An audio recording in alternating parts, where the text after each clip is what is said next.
Alright, what's going on, guys? gdoggcasey here, and this is Path of Exile. So it's been a little while since I've released a video.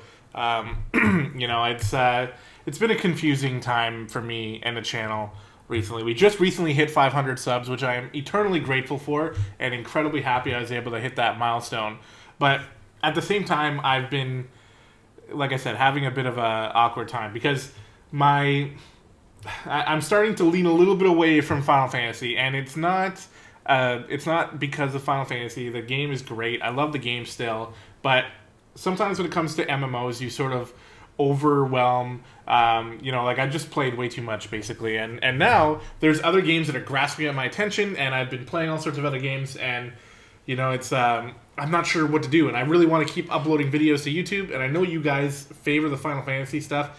And every time I try to branch out and do something different, it punishes the channel, and I hate that. But at the same time, like, I still want to upload, and maybe something will take hold along with Final Fantasy. So I'm definitely not saying that series is closed. I'm just taking a bit of a break from it. I've tried to say that I was going to recommit to it and everything, but it's been a little bit tough to do that. When your interests aren't there, it feels more like a job than anything else. And, well, I would love for YouTube to be my job. If I was in that position, it would be much easier for me to just crank out Final Fantasy videos because it would be for my job, right? But unfortunately, that's not the case right now. That said, anyway, there should be another video dedicated to that, and there probably will be. But if you're joining because you want to see Episode 1 of Path of Exile, then I don't want to bore you too much with that other stuff. This is a game that it's an action RPG. It's very similar to Diablo, which is probably the closest comparison. Maybe Torchlight is like that as well, but it has some other mechanics. Path of Exile is a free-to-play game on Steam developed by Grinding Gear Games, and it's free-to-play. There's literally absolutely nothing you need to spend your money on. They do have microtransactions, which I believe open up bag space and give you some cosmetic looks and things like that. I haven't really explored it too much. At some point, I will start putting some money into it if the game holds on to me for a certain amount of time. But right now, I'm 100% microtransaction free with this game. I do have a couple characters. I've had many more than this too, but they've been deleted. Wolfgar is the one that I'm sort of actively playing now, and these are some other ones. But for this series, or this potential series, what I'm going to do is I'm going to create a character. We're going to play in the Breach League. Just ignore the dude talking in the back. The way that leagues work in this game, it's similar to Seasons from Diablo, where in Diablo you can play a seasonal character or you can just play a standard character. When you play in the Seasons, or in the leagues in this case, you get extra bonuses, but there's extra challenges as well. So in this one, in Breach, you find these breaches around the place, which we will definitely encounter, and they will, open up sort of like to another dimension, and you're fighting a whole bunch of mobs, and you get a bunch of loot and stuff, and it's pretty cool. We're going to go to Breach, and we're going to go, okay. My guess is that whenever Breach finishes, our character will just be transferred into the Standard League. After having a talk with my buddy, we decided I was going to go with the Ranger. Not a deer's, not a rabbit's, and not mine. Every creature has a birth-given right to live however it will, however it can. My right is to hunt, to feed off the wilderness in the understanding that one day the wilderness will feed off me. The fat lords of Oriath have no such understanding. They call me poacher and thief, clap me in irons and haul me like cargo into exile. No matter. I'll make the forests and mountains of Rayclast my new home. My freedom and my bow, that's all I need. So each of these classes has their own sort of backstory. It's not the most important, but it is very interesting, and I find that the voice acting is very well done in this game. We're going to see if it's going to let me create someone named gdoggcasey here. I'd be surprised. The specified character does not exist. Well, does that mean... Oh, something weird happened there. Okay, it allowed me to create her. Perfect. And we'll get into the meat of the game. There is so much to talk about this game, and I am definitely not an expert at any of it yet. The whole point of this series is, at least the beginning of this series, is for you guys, like, I'm going to try to learn the game. And I'm going to document it by recording the progress. Of course, I play off camera, and I will be learning things off camera as well with some of my other characters, but anything I learn, I will try to show you guys in this series. As we're just drowning under the water here. If we click, we can start moving. I've not seen a wilderness like this before. There'll be some dark days ahead. So, well, this isn't really going to be tutorial. Like this area is tutorial, but what I mean is I'm not providing a tutorial. I will give very basic stuff. So, like for example, when we look at the bow that we have, it has different slots in it: red, green, blue. Red for strength, green for dexterity, blue for intelligence, and that means that we can put gems in these sockets that will give us skills related to the color. So, for example, when we talk to this person, bastards dumped near 24 of us off that ship. You and me were all that survived the swim. Never was much difference between Exile and the death sentence. Once I catch my breath here, we'll take a look around, see what raid class does on offer. I thought I saw smoke at those ruins up the beach. It could be worth checking if there's... Oh my god, I didn't know that was going to happen. Boom, dead. And he drops our first skill, Burning Arrow, which is green, so we have to put it in green. A lot of the gems we're going to be using are green because it's dexterity based, and of course we're a bow user, so we're going to have a lot of dexterity. And we will cover some of those things as we sort of go through the game. But like I mentioned, I am definitely not equipped to teach you guys too much about this game other than the bare basics. It's more about me just showing you the game, wanting to learn, and wanting to get to a high level so I can experience the end game of this game, because it seems really, really awesome.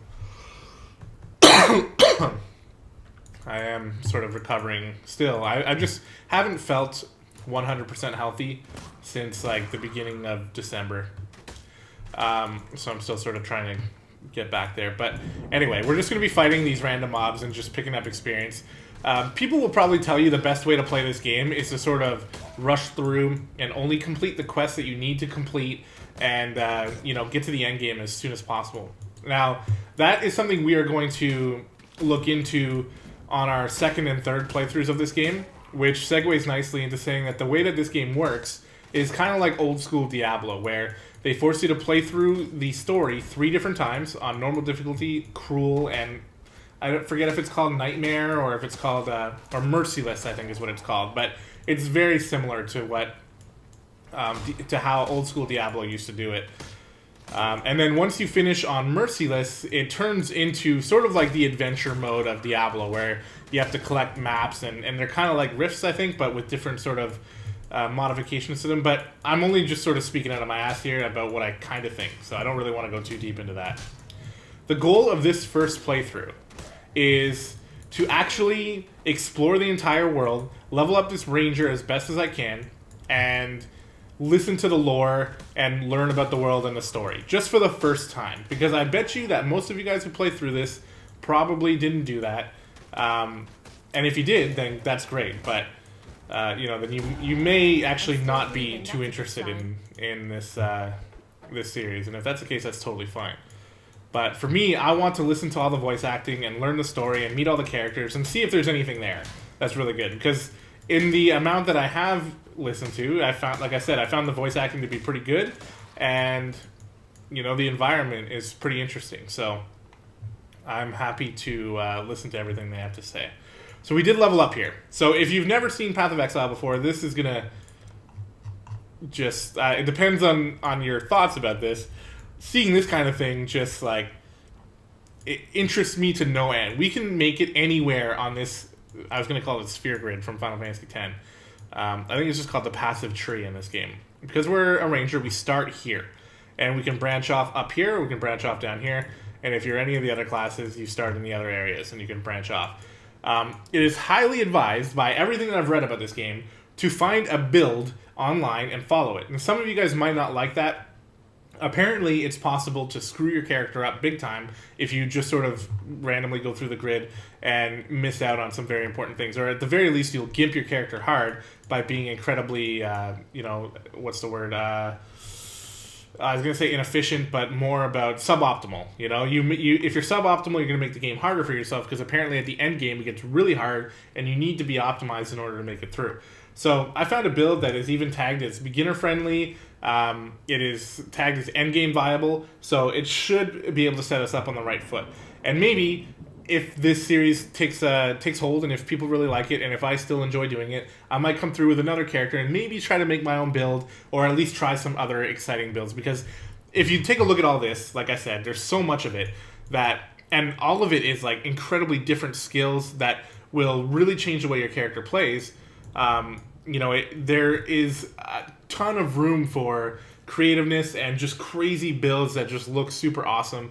And all you have to do is just YouTube a couple of them to get an idea of what I'm talking about. So this one was one that I liked. I thought it'd be good for this series, and we'll try it out. So it has me going down this way and grabbing evasion and life. So 18% increased evasion rating, plus 12 to maximum life. We'll select that, and then we'll click apply. And now we have those passives. And basically all of those skills, or all of those, are going to be passive buffs to our character. Whether it gives us more attack speed, more dexterity, more health, more elemental damage, more elemental resistance, any of that kind of thing is all going to be there, and they're all passive. But some of the passives are very big. For example, one that my Marauder got is a passive that allows him to never miss, ever. He will never miss a physical attack, but he will also never crit either. So, you have to sort of take that in mind. There are some builds that heavily rely on crit, so obviously you wouldn't want that. Now this is the first boss of the game, and we can kite him incredibly easily. Now the way our resources work, I'm just going to kite him around for a bit. You see my health down here on the left and my mana in the right. We have these flasks here. Very similar also to old school Diablo, but when you used a potion in old school Diablo, it would use it up. In this case, you just take a chug, and as you kill enemies, they will refill. So I'll take a few chugs to empty my... Oh, it won't even let me empty. I'll empty my mana a little bit and fill up my mana here, empty my mana flask. And when we kill him, we'll notice that it filled up. As you kill enemies, you'll fill up your flasks. And you can get all sorts of different flasks that will upgrade you in different ways and give you different sorts of bonuses and things like that. But the general sense of them is that the red ones will heal your health, the blue ones will fill up your mana, and there's one called a Quicksilver Flask, which allows you to boost your movement speed for like 4 seconds, which can be pretty helpful in some cases. So we finished this sort of tutorial area, which is incredibly simple, as you saw. We left a lot of loot behind, because a lot of the loot, I don't want to say it's useless, but it's not going to be good for us to pick up like a plate armor suit. We could wear it, but it's not very beneficial. And you know what, to be completely honest, I actually have not dug deep enough into the build to find out whether or not, like, what type of gear I should be wearing. So for the beginning, we're just going to wear whatever. And then I'll do some more research, behind camera and learn more about the type of gear we should be looking for. So we're going to have a little bit of dialogue here, so bear with me as we try to learn what these people are all about. The whole idea of this game is that we were deemed an exile by whichever authorities from wherever we came from, and we were sent to this island, I think, called Rayclast, which is the island where all the exiles live. And these NPCs here are going to tell us a little bit more about it. So let's start by talking to Nessa. I've seen you before, back in Aurea, running like a frightened rabbit from my father and his gamekeepers. Fleet as a fox you were, even with that leg of prized venison over your shoulder. And from what I saw you do to Hillock, you've grown even faster since then. I'm Nessa, and I suppose I should thank you for ridding us of that putrid giant. I hope your speed never fails you, Ranger. It's all that stands between you and death here in Rayclast. Barnard's watch isn't much, but it's ours. We could use you here, while you live. But should you wish to venture out, do just one thing for me. Out on the coast, amongst the wrecks, there must be a ship's medicine chest. I have many to care for, and there's only so much I can do with herbs and seawater. Okay, so she's given us our first quest. We can also purchase items from her, and she focuses more on like the mage stuff, like the rings, amulets, flasks, as well as she sells wands. They look like bows, but she sells wands and belts and stuff. There's no gold in this game, and this is a whole other thing that I don't really want to get too deep into because it's going to take a long time to explain it all. But you don't use gold. Instead, you use different items that can be useful for everybody, especially when it comes to building your character and getting gear that you need. The items that you can trade for this gear is they're called currency items, but we'll get into that a little bit more later. A ravishing ranger relegated to rot in Rayclast. That's the first line of the poem I'm writing about you, Exile. Easy, girl. you could skewer a bloke with a look like that. The name's Bestel, captain of the good ship Merry Gull. Alas, my Merry Gull is gone. My crew is gone. But my wits remain, after a fashion. There's an island, a hop, skip and a wade offshore of the terraces. That's where my Merry Gull ran aground. Watched the locals spit roast the ship's doctor, but his medicine chest might still be there, amongst the splinters and bones. It'd have everything Nessa might need. Dr. Shaky Hands Opton was lousy with a scalpel and even worse with a saw, but he knew his apothecary. Explains the shaky hands, if you ask me. Okay, so we have a quest to look for a medicine chest. And Tarkley. Fine work with Hillock. Where'd you learn to fight like that? No, don't tell me. We exiles have no history. Dominus took it from us the moment his blackguards dumped us in the water out there. Just live or die now. Here, have one of these. And no need to thank me.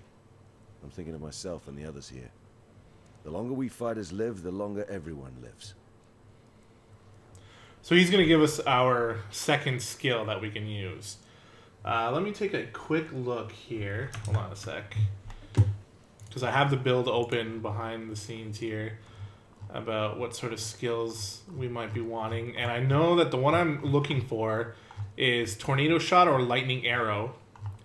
But I thought I saw Ice Shot as an option. Ice Shot is an option. So, you know what? We'll start with this. Even though we have Burning Arrow, this is probably the exact same thing, except just ice. That's sort of my guess anyway. But Ice Shot is on this list as a potential. But we'll switch it later, but yeah, we'll use it for now. So we can put Ice Shot in here. Just because we're wearing the gloves, we will now get the use of Ice Shot. I'm actually going to switch Ice Shot to my right click. I don't think there's a need to switch between fire and ice unless we find someone that's specifically weak to ice or weak to fire. But anyway, there's some other NPCs here which I had not thought would show up here, but then again, now that I think about it, it makes sense. The Lore Master and the Armor Master and Navali, I met out in the open with a previous character, and I did their quest and they came back to town.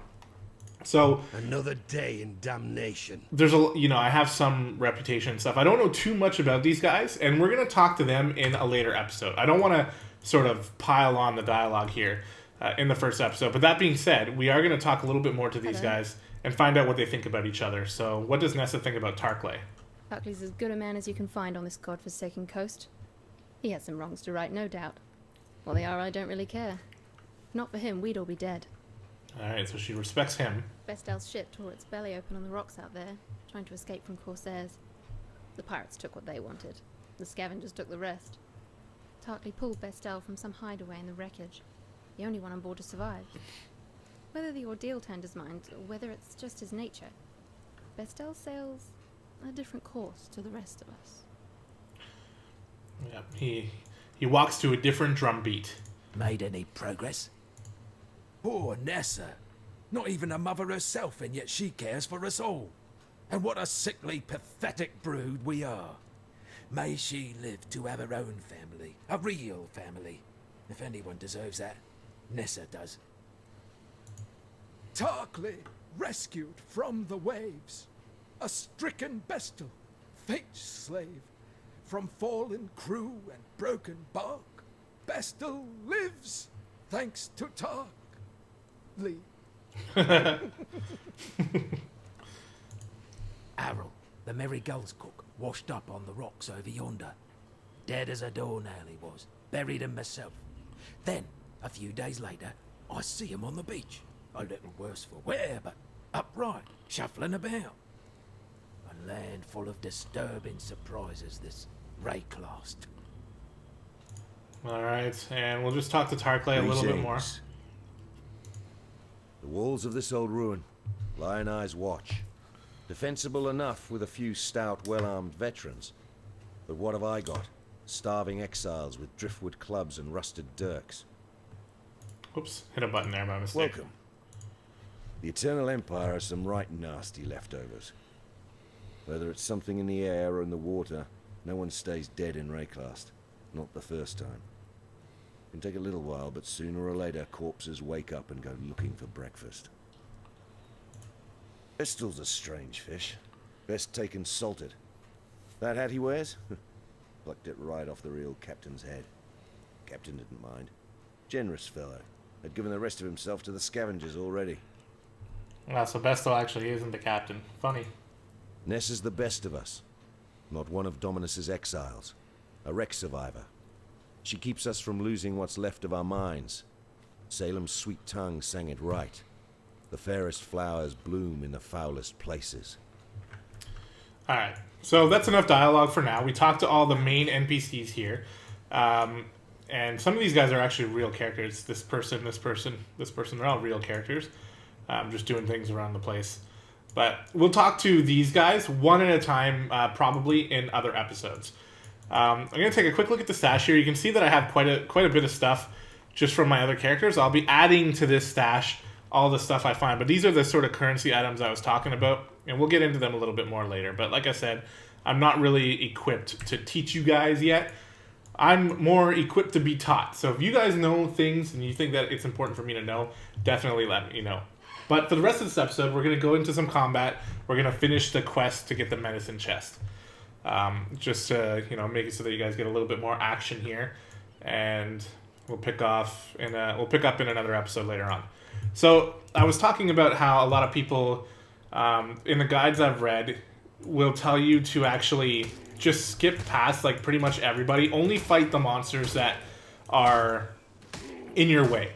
But for this first run through on normal difficulty, I'm going to be running through. I'm not picking up like heavy armor stuff. I could pick it up. Calm's One canoe sec. struck this sand with the force of destiny. At his beck, the greatest war host in Kardui history tamed the wild sea, their canoes coupling with the land one by one. Lion-eyed gemlings met us with shining metal and bold words. Hyri's arrows withered their pride. Calm's axis silenced their despair. Marseilles Lion-eye fought bravely to the last. Calm honored him with a place on his belt. Calm has shown Rayclast our Kardui strength. Calm will teach Rayclast the Kardui way. Interesting. I'm also going to be listening to those one time throughout this playthrough as well, as long as I can find them. It's worth noting that while I'm going to try to be, exploring the entire map and clearing everything in the zone, it's likely that I will miss things. And if that's the case, I apologize. I'm doing my best, but I might miss things. Okay, so we got quite a bit of a pack here. We're going to use our lightning arrow, or ice arrow, sorry, to kite these guys a bit. It looks like it has a bit of AoE, which is cool. And we should be able to take these guys out. The bow and arrow has some real meat to it, so that's cool. Also, we level up our gems here as well. So the more enemies you kill, I'm actually just going to take this iron hat. It is unidentified, so we'll use a wisdom scroll to identify it. 9 to intelligence, which doesn't matter to us, and reflects 1 physical damage. It's totally useless, but we'll put it on. We can see it on our character's head there. Armor scrap is a currency item. But yeah, so I'm going to try to uncover the entire map and clear the zone, but I'll probably miss some things. So if I do, feel free to let me know in the comments, and I'll go back and pick them up in a later episode. It's also worth noting, usually in this game I play a melee character, so it's going to take a bit of getting used to kiting with the arrows. Portal scroll. And then no actual weapons that we care about. It does feel pretty satisfying to kill people with arrows in this game, though. I find that the animation quality is pretty good, and the attacks feel like they have some real meat behind them. So when you're hitting things, you feel powerful. Whether you're shooting them with an arrow, or if you're smashing them with a club, or using the insane amount of other skills, you'll find all sorts of different ways to kill enemies, and they all feel satisfying. At least everyone that I've tried so far. So each zone has a boss. At least that's the general gist of it, that I believe. And we're fighting one. Well, we're not fighting her now. We're dodging her fire attacks at the moment. She's dropping Firestorm on us, like, non-stop. And we basically just have to kite around and keep an eye on our health and our mana. See, our mana got low, so we have to use a mana flask. And I'm just going to use ice arrows on her and try to flask through this, but it's not working too well.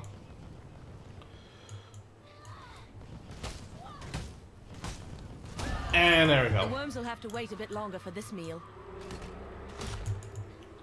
She dropped a buckler, a coral amulet, wool shoes. None of these things really seem to be for me, at least I don't think. The wool shoes might be. Okay, why are we missing? There we go. I might not have been aiming properly. We definitely can't use a buckler because we have a two-handed bow and arrow, so that's not going to be worth picking up. And we'll just check up here, see if we're missing anything. This is where she spawned. So the maps, I'm not educated on this, so I don't know, like I don't want to spread misinformation. They're not really random. The way that I think it is that you can get a different, there's like a couple different styles of the map that you can get each time you play. And the enemies may spawn in random places, but the map itself is going to be one of a couple different types of it. And the bosses are always the same. And they always kind of sort of spawn in the same area. Whoops. So every time you come through this zone, which is the coast, you will find that Firestorm Witch Lady, and she will try to kill you. And then in the next zone, you'll find like the other boss that always spawns, and it's always the same bosses. But it's kind of cool because then you can see how your builds, you know, match up against the different bosses that you've already fought with different builds, and you might find that some are easier than others. I did level up, so I need to put a point in my passive tree here, which I will do as soon as I can, and the build has us following down this way, so we're getting more evasion and life. Apply. Don't need a glass shank.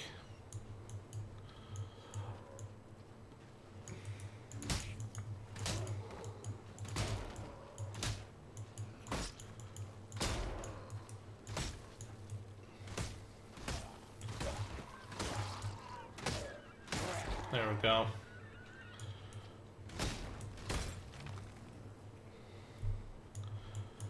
Something about this game, man. I just really like clearing the zones and killing all the enemies. I find the graphics to be incredibly good. The general aesthetic of the game, like it feels like you're on an exiled island, you know? And here's a waypoint, by the way. So we can now travel to this area of the waypoint. The good thing about this waypoint is, one, it's very near the tidal island, which is right here that we're looking for. But two, it's also near the exit to the next zone, which we will find probably by going down this way.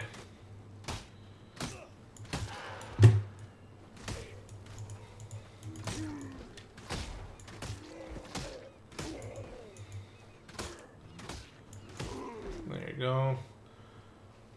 And before we go to the tidal island, we're going to kill a few more mobs here.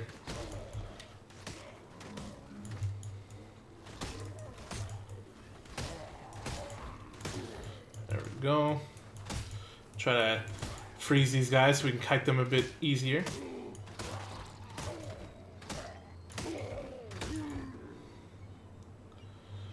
And there's the mud flat. So that's the next zone. Let me take a quick look at the map here. So the map is probably the one thing that people will complain about this game. It's very retro style. It looks pretty much identical to what I remember Diablo 2 map looking like, which, you know, some people will say can use some work. I have a feeling that this game was made by people who love Diablo 2, you know, and they wanted to sort of pay homage to Diablo 2. That's sort of the idea I get. Of course, nobody has told me this, and it's just me speculating. Actually, it looks like we have uncovered about as much. We gotta go over there. Okay, let's go head over that way. There might be some more mobs. There might be some more shrines of, you know, dialogue things that we can click on, so we'll double check. Now, this episode might run a little bit longer than as long as I normally plan on running them. The hope is to make them about 30 minutes. This one might go past it a little bit, just because of the fact that I did a lot of like talking at the beginning, and we did all the dialogue and stuff. Oh, let's knock down this impaled corpse. He might have like a super awesome bow. No, but he had an orb of augmentation, which is a currency item that's valuable.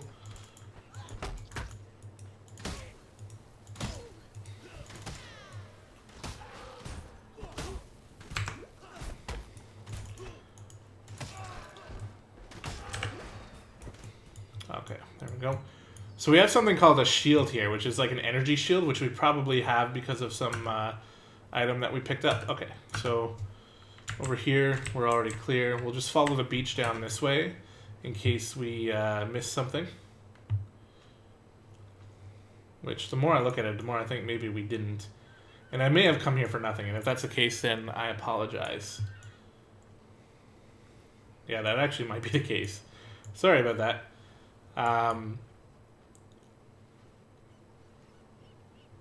Potentially? I don't know. Can we come down here? No, yeah, we've been here already. So, okay, well, the good news is then that means we can move to Tile Island, which is right over here.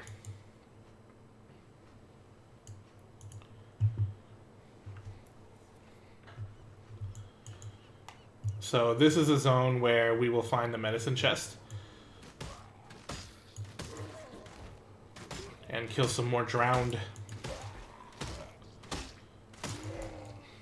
And some crabs. Using Ice Arrow from time to time. We don't need to fully rely on it, but it is going to do more damage than our normal basic attack. And having that small AoE, look at that. 4 at once, that's awesome.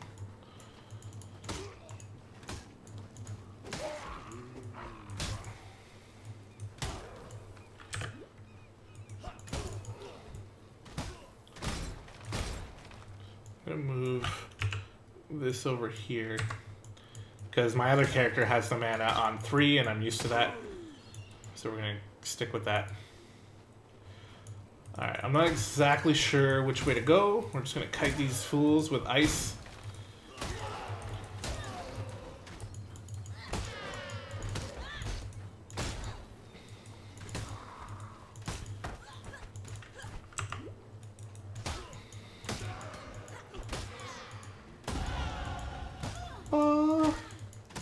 Leveled up.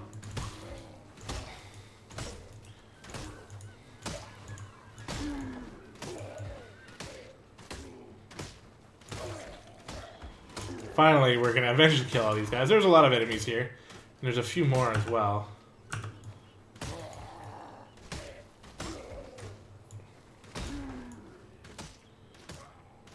There we go.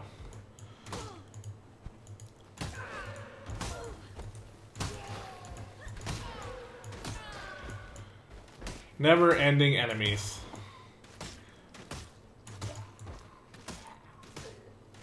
And I can't even remember where I came from. Okay, here's where I came from. Oh, no, here's a breach. So this is the breach that I was talking about before, and these spawn because of the league we're playing in. And we'll see if we can do one. We probably won't be very profitable here, but I'll give you an idea of what they do. So when you step on them, it opens up this sort of like inner dimension here, and spawns all of these enemies, which... Our goal is to kill as many of them as we can, which is not going to be very much because we're not very strong. And we don't have a ton of AoE. But the hope is to just try to and find these clasp hands, which will allow you to get some extra loot. My mana is gone.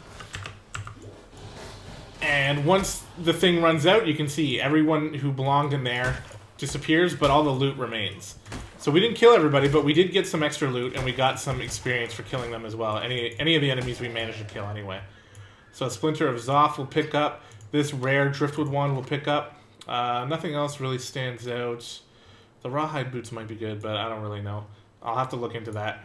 And a Portal Scroll, which does exactly what it says it does. And Spark, which is a gem, which allows us to cast a spell called Spark, which is like an intelligence-based skill. We'll also level up our gems over here. So we probably won't be using Spark, but we could if we wanted to. Alright. So this whole time I've been kind of lost here. Okay, we came from this direction. We're coming along the sort of right side, so... There, at least I have a bearing of where we are. This zone is not particularly big, but if you're kind of slow at killing enemies, like I am for the moment, it can take a little while just because there's a lot of enemies. And I'm not necessarily tanky enough to just jump in the center of everybody and let them keep beating on me because I will die. Because this game actually has a bit of a difficulty curve. Okay, here is the leader of this zone. He does extra cold damage and he casts Glacial Cascade. So that's that spell he's casting there. He doesn't necessarily have cold resistant, so I can use Ice Arrow against him and we'll just kite him around.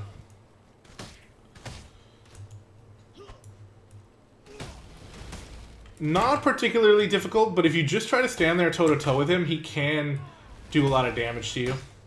And that should do it. Boom.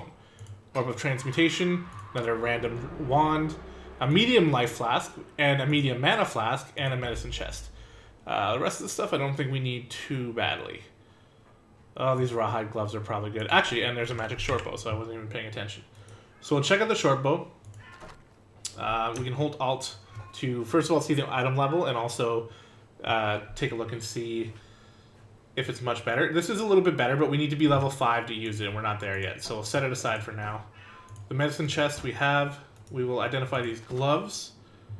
They have more evasion, so we'll use them. And we have to keep in mind, we actually lost our ice shot by removing that, so we have to put it back in, which we're lucky enough to be able to do. And these things we don't necessarily need to worry about right now because we're not going to use wands.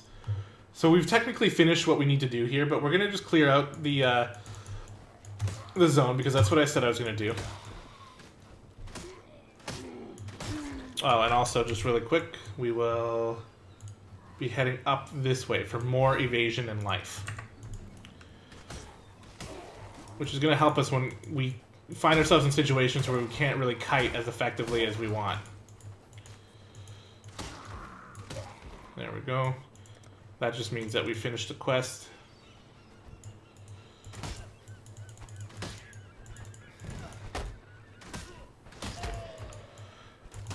These stone throwers, jeez.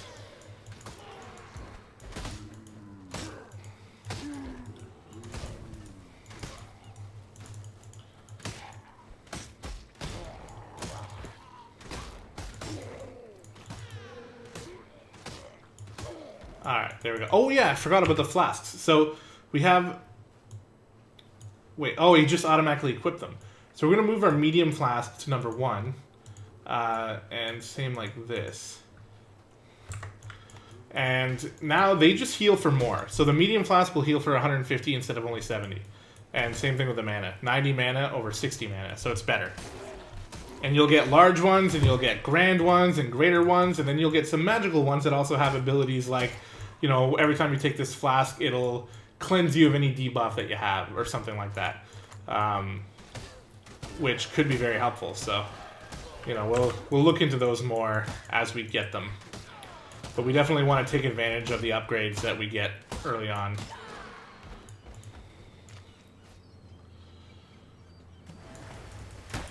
Oh, are we level 5 yet? No, we're level 4. There we go. And my sort of strategy has always been to just sort of circle around the edge of the zone and then clear out the sort of center areas to finish off. So that's what we're going to do here. We're already coming around the end. We can see that's where the beginning is. So I think there's one sort of central area that we'll want to check.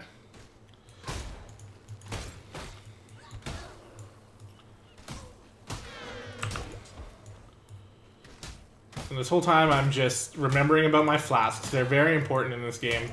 If you want to spam your ice arrow, you're going to run out of mana, so you want to make sure you're using your flasks to fill that up. It's not too hard, but it's a different mechanic than you might be used to. Because you don't necessarily need to save your flasks for anything unless you know that there's like a really hard fight coming up and you're going to need every single gulp you can get. For the most part, they refill pretty quickly, so use them liberally. Alright, let's see what this thing has to say. Calm has removed the eternal stain from this coast. The Empire's citizens decorate our meeting houses with their heads. Our warriors built homes for our families. Our families tilled the earth, fished the waters, fill the air with song. The Kardui way is yet a seedling here, but it grows, gains in pride and power every day. Calm has kept his promise. The time of the Kardui has come. Time of the Kardui. I don't even know who they are. Oh yeah, so there's one little sort of path here, I think, that we can go. And there just might be a group of enemies and maybe a chest or something, so we'll check it out. Oh, no, I already dealt with it. Okay, well, you know what, then? That's good enough for me. I don't think we missed anything. So we'll head out of Tile Island. We'll go back to Lion Eye Watch and turn in our quest. Check out some new dialogue, and then we'll call the episode here. And since this is episode 1, I really, you know, on these episodes more than any are the ones that I look to you guys for approval, right? Like, if you enjoy this, I know it's hard because I watch a lot of YouTube. I don't even watch cable. All of the stuff I watch is on YouTube, and it's hard to leave comments because you're sort of sifting through all your videos. But on episode 1, those are the ones that it's like, if you enjoyed it, first of all, if you can click the like button, that'll definitely drive me to make some more. And if you leave a comment, even more so, it'll allow me to understand that people actually do like this. Because just the views alone don't always mean that the video is being enjoyed, right? Same thing if you don't like it. Let me know in the comments about why. Maybe I can change up what I'm doing, you know, if possible. Or you can just let me know. And if I'm wasting my time recording these videos, then I'll try to find something else. But anyway, we'll turn this into Nessa. A medicine chest. This means more to us than you can know. There are some who wouldn't have lasted the night without it. Take this. In return for the knowledge that one can do more than suffer and raycast. You and Tarkley, you give us something better than serums and salve. You give us hope. Well, thank you, Nessa. So she's going to give us a flask. We're going to take the Quicksilver flask because we don't have one yet. I don't know if I need one of these, but I enjoy having one. So the Quicksilver flask is the one that gives us our extra movement, which can be helpful sometimes. Talk to Bestel. So, you managed to salvage Shaky Hand's druggery. Nicely done. Nessa will put it to good use. More than that benumbed quack Optin ever did. Okay, and Tarkley's got something to say. Animals don't seem to rise up after death the same as people do here. So if they aren't raising themselves, what's doing it for them? The answer's in that fetid pool near the mudflats. I know the place stinks to high heaven, but so does the idea of a flock of overactive bird carcasses hungry for a bit of living meat. Clear the place out, and deal to whatever's raising those birds, and we'd be in your debt. Okay, so that's something we'll do later. Scavengers, orphans of the Eternal Empire who've forgotten what it's like to be civilized. Especially the likes of Fire Fury and Hailrake. Make the undead look like responsible citizens. And you know why the scavengers aren't banging on our gates right now? Too busy killing and cooking each other. It's a man-eat-man world out there. Yeah, it definitely feels like it. And last thing we're going to do before the end of this episode is we're going to take a quick look at our stuff. I don't know. I'm going to hold on to this because that is better. We're so close to level 5 too. And we're going to sell it. Can I help? So by selling, you just hold control and click on the items. I'm not going to waste wisdom scrolls on these because I know you still get, like you can see what you get for trading them.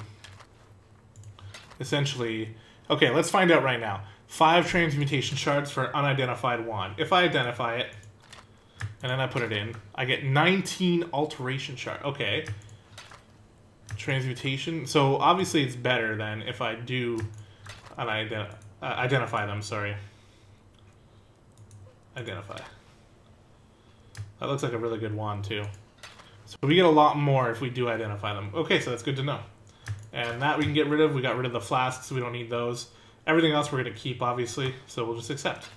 And we get all that stuff. And then we just dump it in our stash. That was portal scrolls. We actually want to hold on to them. Oh, what is that? A coral amulet that I haven't identified yet. So let's identify it. And this is something we can definitely wear. 5 gained life on kill and life regen as well. Seems pretty good. So that's it for episode 1, guys. It's been a little bit long. I apologize for that. The other ones will be a bit shorter. Hopefully, anyway. But I hope you guys enjoyed. And like I said, leave comments below. Let me know what you think. Just as long if you want to see more, all I need is I want to see more and a like if you could do that. I don't usually beg for those. I'm not necessarily begging, but I have noticed myself that when I'm watching people I like and they remind me to hit the like button, it actually does help. So that being said, I hope you guys enjoyed, and I'll see you in the next episode.